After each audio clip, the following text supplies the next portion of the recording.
하나님 말씀 사도행전 8장 2절부터 13절까지 말씀입니다. 한 절씩 같이 교독하겠습니다. 경건한 사람들이 스데반을 장사하고 위하여 크게 울더라. 사울이 교회를 잔멸할새 각 집에 들어가 남녀를 끌어다가 옥에 넘기니라. 그 흩어진 사람들이 두루 다니며 복음의 말씀을 전할새 빌립이 사마리아 성에 내려가 그리스도를 백성에게 전파하니 무리가 빌립의 말도 듣고 행하는 표적도 보고 한 마음으로 그가 하는 말을 따르더라. 많은 사람에게 붙었던 더러운 귀신들이 크게 소리를 지르며 나가고 또 많은 중풍병자와 못 걷는 사람이 나으니 그 성에 큰 기쁨이 있더라. 그 성에 시몬이라 하는 사람이 전부터 있어 마술을 행하여 사마리아 백성을 놀라게 하며 자칭 큰 자라 하니 낮은 사람으로부터 높은 사람까지 다 따르며 이르되 이 사람은 크다 일컫는 하나님의 능력이라 하더라.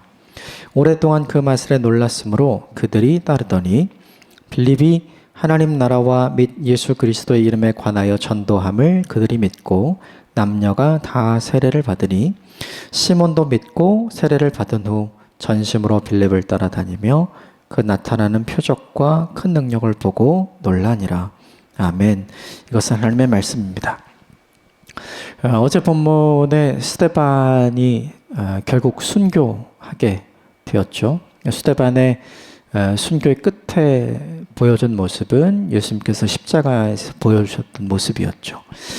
신앙이란 예수님을 닮아가고자 하는 것이고, 그리고 삶과 인생이란 예수님을 닮아가는 시간인 것이고, 그리고 결국 죽음이란 그 끝에서 우리가 예수님의 모습을 어떻게 보여줄 것인가, 그것이 우리에게 남아있죠. 스데반과 같은 하나님이 기뻐하실 아름다운 모습을 보여주는, 그리고 그것을 준비하는 저와 여러분이 되었으면 좋겠습니다. 스데반이 죽은 이후에 이제 어제 본문에 처음 등장하는 사울이라는 청년이 있었죠. 그 사람은 스데반이 죽은 것을 당연하게 생각을 했고, 스데반의 죽음 이후에 본격적으로 사내들인 공예와 유대교인들의 박해가 그리스도인들에 대해서 시작이 되었죠. 그래서 결국 예루살렘에 있던 초대교회 공동체가 이제 흩어지게 되었습니다. 사도들은 남아있고 다른 모든 사람들은 다른 지역으로 이동하는 장면이 이제 어제 본문이었죠. 오늘은 이어서 남겨진 사람들이 스데반을 어떻게 장례를 지냈는지, 그리고 그 모습을 보고 있던 사울이 어떻게 했는지, 그리고 사마리아 성에 내려갔던 흩어진 사람들에 의해서 이제 어떤 아름다운 일이 일어났는지 그것이 기록이 되어 있습니다. 먼저 2절과 3절 말씀을 좀 같이 읽겠습니다. 2절 3절 시작. 경건한 사람들이 스데반을 장사하고 위하여 크게 울더라. 사울이 교회를 잔멸할새 각 집에 들어가 남녀를 끌어다가 옥에 넘기니라. 스데반의 죽음이라는 한 가지 사건을 두고 오늘 본문 2절에 등장하는 경건한 사람들과, 그리고 어제 본문과 오늘 본문에 이어 등장하는 사울은 반응이 전혀 달라요. 오늘 본문에 등장하는 경건한 사람들은 스데반을 장사해주고 그를 위해서 슬프게 함께 울어주었던 사람들인데, 어제 본문에 등장하는 사울은 스데반이 죽은 걸 당연하게 여기고, 그리고 그의 죽음과 또 그의 순교를 안타깝게 생각하는 사람들, 그 사람들을 오늘 본문에 보면 끝까지 추격해서 남녀노소를 불문하지 않고 끌어다가 사내들인 공회에 넘기는 역할을 하고 있는 거죠. 2절 말씀이 우리에게 주는 메시지가 있다면 참된 경건이 무엇인가? 경건한 사람들이 스데반을 장사하고 크게 위에 울더라 이렇게 되어 있잖아요. 그러니까 우리가 보여줄 수 있는 참된 경건이란 연약함을 갖고 있는 사람의 연약함을 보듬어주고 슬퍼하는 사람들과 함께 울어주는 것, 그들과 함께 있어주는 것이 무엇이냐면 이 본문이 보여주는 참된 경건의 모습이죠. 반면에 사울의 모습은 교회를 잔멸할세라고 돼 있죠. 이 잔멸이란 말이 철저하게 파괴한다는 뜻을 갖고 있어요. 생각해보면 하나님께서 신앙이라는 걸 왜 주셨는가? 다 살리기 위해서 주신 것이잖아요. 그런데 오늘 사울은 신앙이라는 이유 때문에 잔멸하려고 하는 행동을 실제로 하고 있는 것을 보게 되는 거죠. 여기서 생각할 수 있는 게 이거죠. 참된 신앙이 과연 어떤 것인가, 무엇인가? 그것은 참된 신앙은 냉혹하지 않죠. 참된 신앙은 아까 2절에 경건한 사람들이 참된 경건을 보여준 것처럼 따뜻해요. 그리고 사람을 죽이는 일을 하는 것이 아니라 사람을 살리는 일을 하게 되는 거죠. 이 두 가지를 곰곰이 좀 생각해보고 우리에게 적용해보게 됩니다. 우리에게 참된 경건이 있는가? 우리에게 참된 신앙이 있는가? 함께 울어야 하는 사람들과 내가 함께 하고 있는가? 내가 연약한 사람들의 위로가 되어주고 있는가? 아니면 내가 사울처럼 내가 가지고 있는 신앙으로 누군가를 아프게 하고 누군가를 영적으로 죽이는 일을 하고 있지는 않은가? 곰곰이 생각해 볼 필요가 있죠. 신앙이 차가우면 문제가 됩니다. 왜냐하면 예수님은 전혀 차갑지 않았거든요. 너무나 따뜻한 모습을 우리에게 보여주셨죠. 그러므로 참된 신앙을 가진 사람은 오늘 본문의 사울처럼 될 수 없는 거죠. 누군가를 죽이는 일이 아니라 누군가를 살려내는 일, 누군가를 위로하고 격려하는 일을 할 때 그가 참된 신앙을 갖고 있는 사람이라고 말할 수 있겠죠. 그래서 결국 2절과 3절을 통해 우리에게 주시는 메시지가 있어요. 그것은 무엇이냐면 우리가 경건한 사람들처럼 될 것인가? 아니면 본문의 사울처럼 될 것인가? 우리가 의를 위해서 냉혹해지려고 하는 경우가 되게 많은 것 같아요. 3절에 나온 사울이 그런 경우잖아요. 그런데 예수님께서 보여주시는 모습은 의를 위해서 전혀 냉혹해지시지 않으셨습니다. 오히려 더 따뜻해졌죠. 그리고 2절에 등장하는 경건한 사람들도 그렇죠. 우리가 어떤 사람이 될 것이냐는 하나님이 결정해 주시는 것이 아니라 우리가 결정하고 우리가 만드는 것 같아요. 그래서 후자가 아니라 전자가 되는 일이 주님의 기쁨이 되는 일임을 우린 다 알고 있죠. 그 일을 알았다면 오늘부터 우리가 해야 할 일이 있죠. 약자를 위해 함께 해줄 수 있고 함께 위로해 줄 수 있고 함께 울 수 있는 사람이 되는 것. 그리고 누군가를 아프게 하고 누군가를 죽이는 일이 아니라 누군가를 따뜻하게 하고 누군가를 살려내는 일을 하는 것이 참된 신앙을 가진 사람이 보여주는 태도라고 볼 수 있죠. 그 일을 감당하는 저와 여러분이 되시기를 바랍니다. 4절 보겠습니다. 4절 시작. 그 흩어진 사람들이 두루 다니며 복음의 말씀을 전할세. 그 흩어진 사람들은 어떤 마음을 가졌을까요? 굉장히 슬펐겠죠. 하나님이 살아계시면 어떻게 이런 일이 있을 수가 있는가? 어떻게 스데반 저 좋은 사람이, 어떻게 저렇게 신실한 사람이, 어떻게 그렇게 귀하게 쓰임받은 사람이 그토록 허무하게 죽어나갈 수 있는가? 어쩌면 시험에 들 수도 있었을 것 같아요. 그런데 이제 오늘 본문에 보면 그 흩어진 사람들이 다니는 곳마다 한 일이 있죠. 그게 뭐냐 하면 복음의 말씀을 전할세. 참 이상하죠? 굉장히 슬픈 일이고 굉장히 아쉬운 일이고 굉장히 원망할 만한 일이에요. 그럼에도 불구하고 그들은 슬퍼하지 않아요. 그럼에도 불구하고 그들은 원망하지 않습니다. 오히려 더 복음을 열심히 전하는 사람이 되는 거죠. 왜냐하면 복음 때문에 그들이 경험한 고난이 그들에게 결코 싫은 것이 아니었거든요. 이것이 사도행전 4장에서 보여주었던 사도들의 모습이었죠. 그들이 예수 그리스도 이름으로 이야기하는 것 때문에 매맞고 핍박받고 투옥당했지만 그들이 그것을 슬프게 생각하지 않고 나쁘게 생각하지 않았죠. 오히려 기쁘게 생각했잖아요. 그 정신 그대로 이 흩어진 사람들에게 있었던 거죠.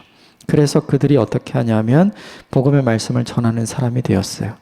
가만히 보면 이 4절의 말씀은 사도행전 1장 8절의 말씀의 응답인 것 같아요. 사도행전 1장 8절이 이렇게 돼 있어요. 성령이 임하시면 너희가 권능을 받고 예루살렘과 온 유대와 사마리아와 땅끝까지 이르러 내 증인이 될 것이다. 사람들이 다 예루살렘 안에 모여 있었잖아요. 그런데 스데반의 순교와 또 유대인들의 핍박 때문에 드디어 흩어지게 됐죠. 흩어지면서 복음 전하는 것을 포기했는가? 아니, 포기하지 않았죠. 오히려 복음을 더 열심히 증거하기 시작했어요. 사도행전 1장 8절의 말씀이 지금 말씀 그대로 이루어지고 있는 거죠. 이것이 우리에게 보여주는 메시지가 있다면 위기를 통해서도 하나님의 뜻은 이루어진다. 우리 인생의 안 좋은 일을 통해서도 하나님의 뜻은 이루어진다. 우리 인생에 실망할 만한 일을 통해서도 하나님의 뜻은 이루어진다. 그것을 믿는 저와 여러분이 되시기를 주님으로 축복합니다. 실망할 만한 일이 있을 때, 원망될 만한 일이 있을 때 우리는 보통 하던 것을 다 멈추잖아요. 그런데 오늘 본문의 사람들은 오히려 그들이 하던 것을 더 열심히 하게 되었죠. 왜냐하면 위기를 통해서도 하나님의 뜻은 이루어진다는 걸 그들이 알았고 경험했기 때문인 줄 믿습니다. 이 일이 저와 여러분에게도 동일하게 있게 되기를 바랍니다.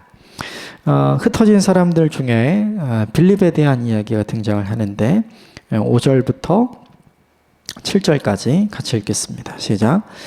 빌립이 사마리아 성에 내려가 그리스도를 백성에게 전파하니 우리가 빌립의 말을 듣고 행하는 표적도 보고 한 마음으로 그가 하는 말을 따르더라. 많은 사람에게 붙었던 더러운 귀신들이 크게 소리를 지르며 나가고 또 많은 중풍병자와 못 걷는 사람이 나으니. 5절에 보면 빌립이 나오는데 초대교회 구제를 담당해서 세워졌던 헬라파 유대인 집사였죠. 근데 그가 사마리아 성으로 내려가요. 이 사마리아 성은 본토 출신 유대인이라면 가지 않는 곳이죠. 그런데 거기를 헬라파 출신 유대인이었던 빌립이 가요. 왜 그러냐면 빌립은 이미 해외에서 많은 이방인들과 함께 살았거든요. 그러니까 이방인에 대한 편견이 전혀 없는 거죠. 근데 유대인들은 사마리아 사람들에 대한 편견이 있었잖아요. 그래서 가지 않았잖아요. 그런데 편견이 없는 빌립이 이 사마리아 성에 내려가서 복음을 전하게 되죠. 참 신기해요. 하나님은 이 빌립을 무엇을 위해서 준비한 거예요? 이 사마리아 성을 위해서 준비하신 것이죠. 우리가 생각하는 참 이해할 수 없는 하나님의 인도하심이고 하나님의 준비하심이고 하나님의 방법인 거죠. 어떻게 빌립이 사마리아 성을 가게 되었을까? 몰라요. 목적하고 간 건 아닌 것 같아요. 그냥 흩어져서 도망가는 길에 복음을 전하기 위해 들린 성이 사마리아 성이죠. 그런데 하필 그곳은 본토 출신 유대인이라면 가지 않는 곳, 이방인 지역 출신 헬라파 유대인이라면 거리낌이 없이 갈 수 있는 곳이었던 거죠. 그래서 하나님의 인도하심은 언제나 옳아요. 하나님의 계획하심은 언제나 선한 것이죠. 이것을 저와 여러분이 믿게 되기를 주님으로 축복합니다. 위기 속에서도 하나님의 준비하심은 여전히 있다. 빌립이 거기서 한 일이 있죠. 예수 그리스도를 백성들에게 전했어요. 그리고 예수 그리스도의 이름으로 하나님 나라 복음을 전하고 그리고 많은 병자들을 고쳐내게 되었죠. 이게 가만히 보면 사도행전 4장에 등장하는 사도들의 기도대로 된 거예요. 그 사도들의 기도의 내용은 이렇습니다.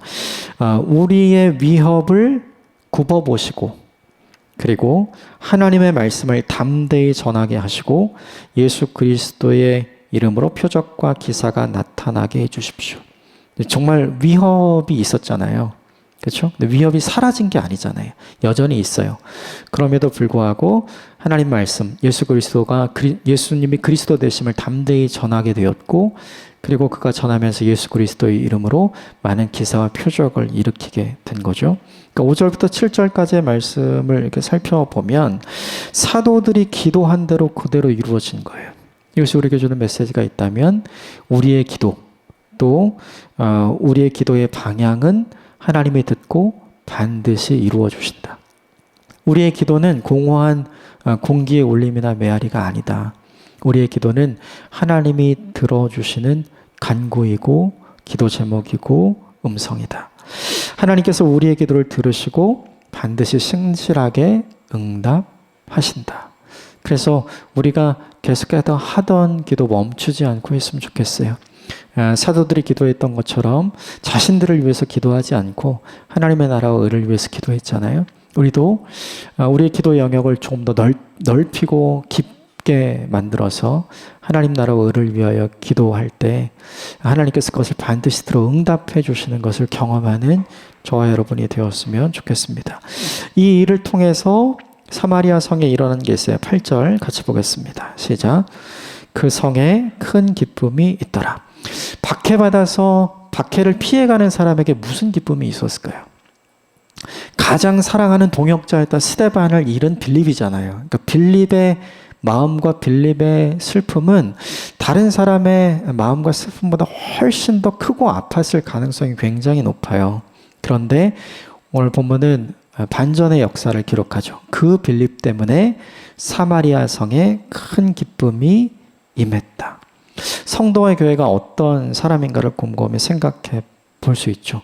큰 기쁨을 누리는 사람이었어요.